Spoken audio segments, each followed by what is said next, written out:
everyone, welcome to Kristen Kelly TV. Today I'm going to be talking about my birth story. That's right, I gave birth and my baby girl. And I'm so happy and I love her so much. I wanted to share with you guys my story of how I went through labor and my birth story, I guess. So if this is something you like to watch, please continue. Don't forget to hit that subscribe button and leave me a comment. Let's get into the story. I'm so excited to tell you guys. So on November 26th, I saw my midwife and she had said that the baby's heartbeat was good, that I was doing good, everything was great, and I still had a month before I gave birth. So the next day I woke up at 10:30 a.m. and I had peed myself. So I went in the bathroom, I cleaned myself up, I texted Chris, oh, I peed myself. He was like, oh, ha ha ha, like, how are you? And I was like, oh, I'm good. And I was like, how's work? And he's like, good. He's like, I'm going to this meeting, blah, blah, blah. And I'm like, okay, I love you. I started feeling like a little bit of discomfort, like period pains, a scale of 1 to 10. And I'm going to reference this a lot, my scale of 1 to 10. 1 being slight period pains, 10 being death. Like you think you're going to die, and if you were shot in the head, you'd be happy. So, I was about a 1. So I had some period pains. I thought that I was having Braxton Hicks. I thought, oh, maybe I'm having some labor pains. My brain kind of, I would say, like, I don't know. My body and my brain were not connecting. And I think that was just my body's and my brain's like way of making the process happen. Because during all of this, I did not think I'm giving birth. I did not think I am in labor. I literally thought, oh, I peed myself. Oh, I'm having some period cramps. That must mean that I am just having Braxton Hicks, false labor. The baby's not due for a month. I think I also were moving. So I was like, I still had all this moving stuff I had to do. I didn't even have a diaper bag prepared or a bag prepared for the hospital. I felt so unprepared that I think that I was saying to myself, like, you're fine, you're not in labor, like, don't freak out. So I kept getting in the bathtub. So I would get in the... Yuki, Mochi, stop! So I would get in the bathtub and I would feel some pain, and then I would just watch YouTube videos. I was literally like in the bathtub watching YouTube videos, and then I would get out and I would be like, oh, I still kind of like feel like I'm having some cramps. So I'd get back in the bathtub, and I have a really high threshold for pain also, I should mention. At one point, I messaged Chris and I was like, yeah, I'm feeling some discomfort. And he was like, do you want me to come home? I'm about to go into this meeting because they're looking at houses to flip, like a new house to flip. And I was like, yeah, no, I'm fine. Like, go to your meeting and like, I'll message you after, or message me after. And he's like, okay. And then like 15 minutes later, I messaged him and I was like, hospital. And he called me and he's like, are you okay? And I was like, hospital. So I had been in labor for probably like 8 hours at this point, but I did not realize I had been in labor because it didn't feel that painful to me. We'd gone to these classes, and in the classes it seemed really painful. Like I was definitely gonna know when I was in labor. I really didn't know that I was in labor. I was in pain, but I felt okay. I mean, I didn't feel like I was dying like all those women looked in the classes when we were watching the videos. They looked like they were in so much pain, and their partners were timing their contractions and stuff. I didn't think that I was at that point. I just felt like I still was saying to myself, this is Braxton Hicks. This is Braxton Hicks. You're not in labor. Like, you're not going to be having a baby right now.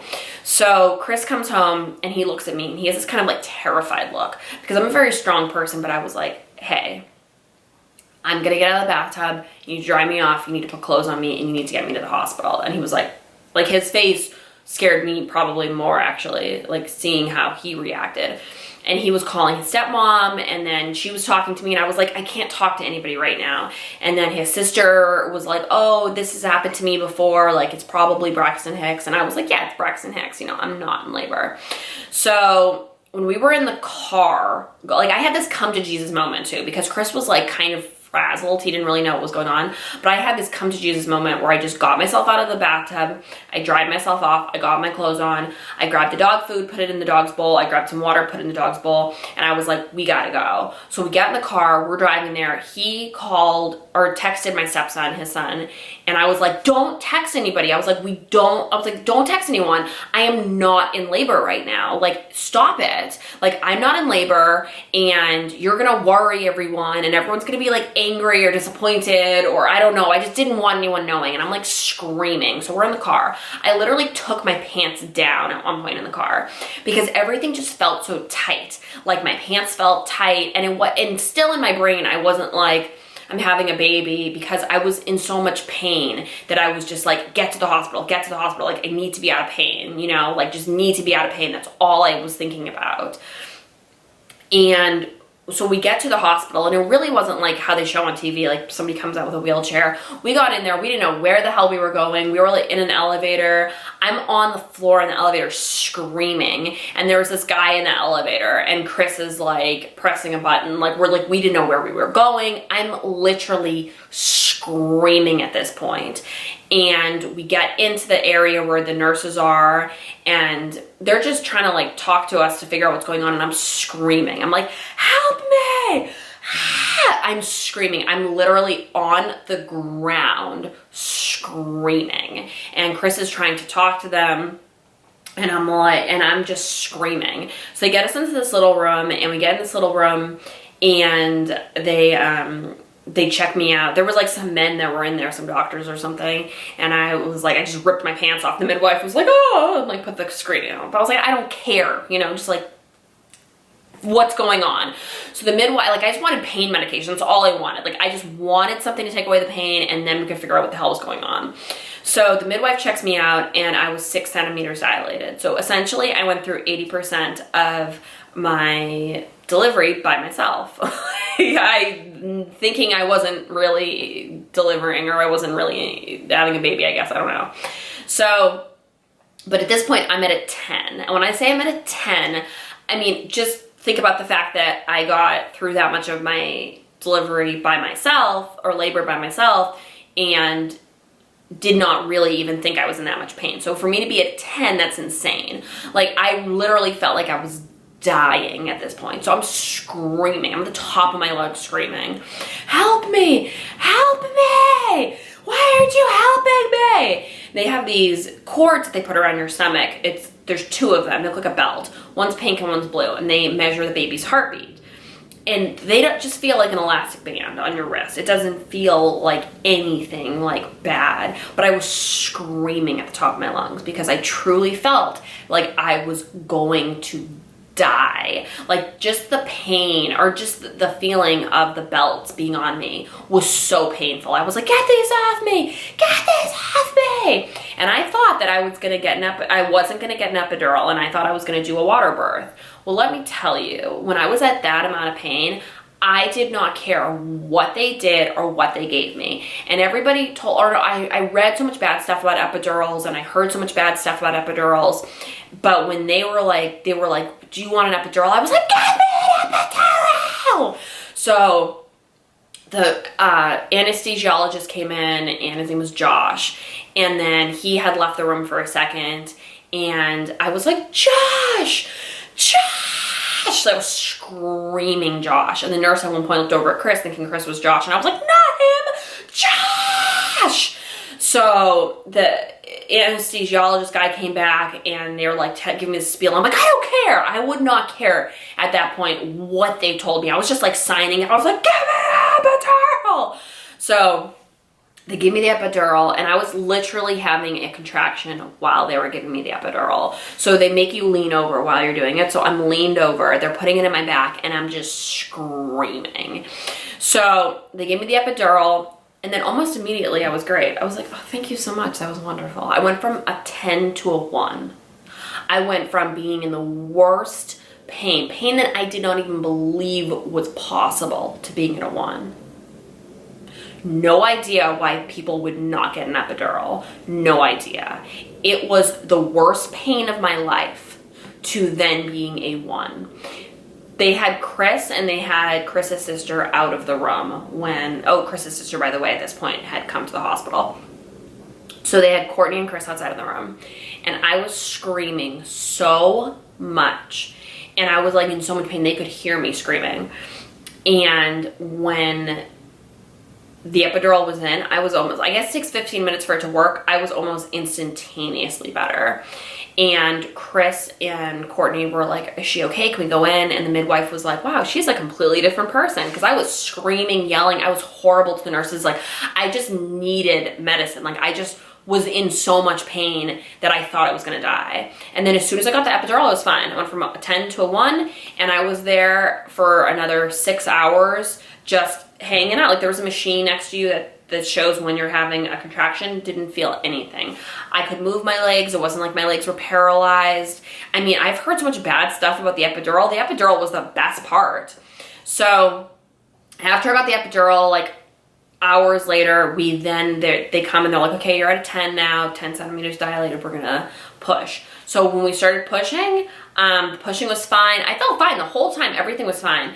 When the baby like really started coming, that is when I started feeling more pain. And after 3 hours, the midwife gets a doctor at my particular hospital. So the doctor came and they went over like different things I could do. They were like, we could do forceps, we could do this like suction cup thing, we could do this, we could do that. And I was like, no, I don't want forceps. No, I don't want this. But then when the baby was like stuck, and I have a really small, I don't want to say vagina, but I have like a small, they told me like the actual term, but it's like, I guess how the baby comes out or something. But I had known that it was small because my very first doctor ever that I had a gynecologist appointment, she had said, oh, you have a really small, like whatever the hell it's called. Let's just say I have a small vagina because I don't know the term for it. But it's not your like vagina, it's like how the baby comes. But they were like, so she was only 5 pounds, 4 ounces. So she was extremely tiny, and still it was really hard for her to come out. So they had to use the forceps. And when they were using the forceps, I'm pushing, they're using the forceps, and then I just started screaming. I was like, cut me, just cut me, just cut me, because it was so painful at that point. So they cut me, and then I started losing a lot of blood. So they cut me, they were using the forceps, and they got her out.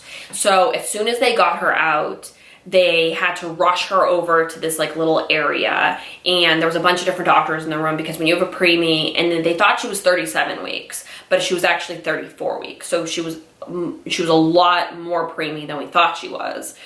So because of that, she was stunned, and also I'm on antidepressants, so that makes it a baby stunned, I guess. So when she'd come out, her arms kind of flopped open, and I had said to the nurse, I was like, does she have Down syndrome? And the nurse was like, no, she's just stunned. So she like came out, and she wasn't like screaming. She literally was like, she looked stunned.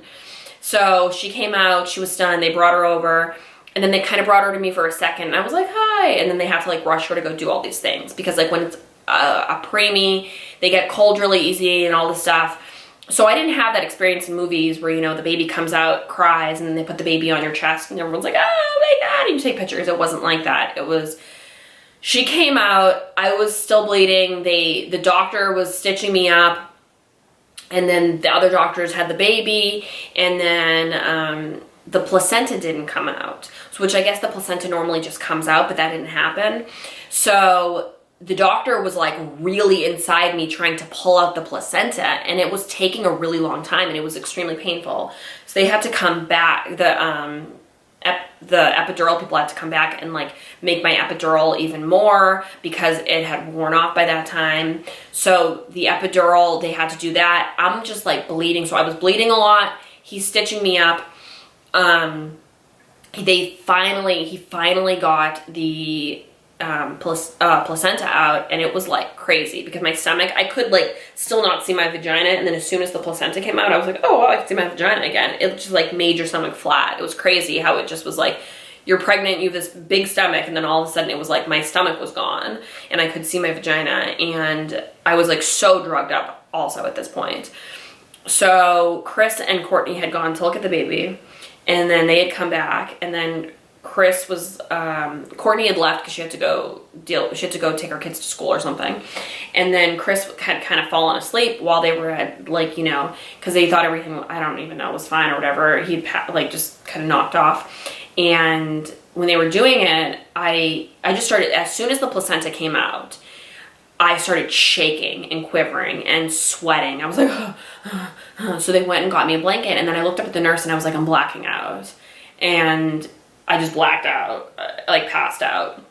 And they, like, I guess a siren went off and all these different people ran in, and Chris heard them say something about a seizure. So he thought I was having a seizure, but I just, like, I don't know, I was just exhausted, I guess. And I blacked out.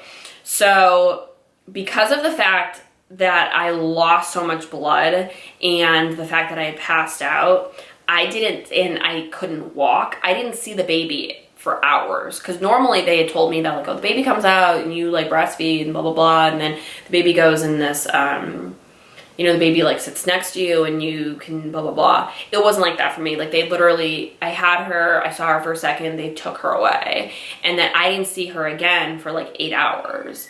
And then, oh, she's crying. And then by the time I saw her, it had been so, it was crazy it was crazy how long had gone by when I saw her, because normally I guess you're with the baby the whole time.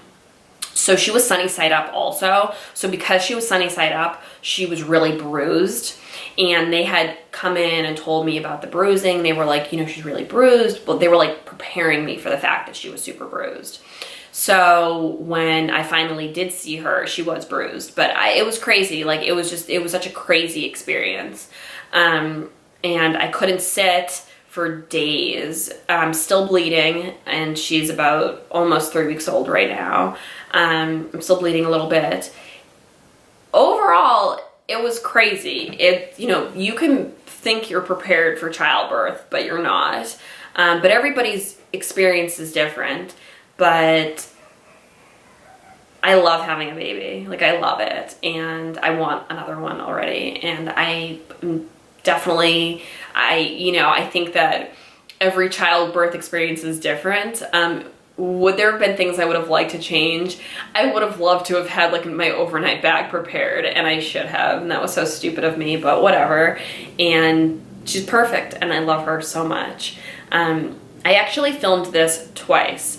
And one of my cameras, something happened, and then the other camera, when I put it on my computer, it messed up. So this is literally like the third time I have filmed the story in the last 2 hours. So I feel like I'm probably forgetting a lot of stuff that I'd mentioned in the other stories, but the baby's crying, so I have to go take care of her. I love you guys so much, and I'm gonna film some more videos on the topics. And do a video where you guys can like meet Winter and everything. So yeah, leave me any comments if you have any. I'll talk to you guys later. Bye.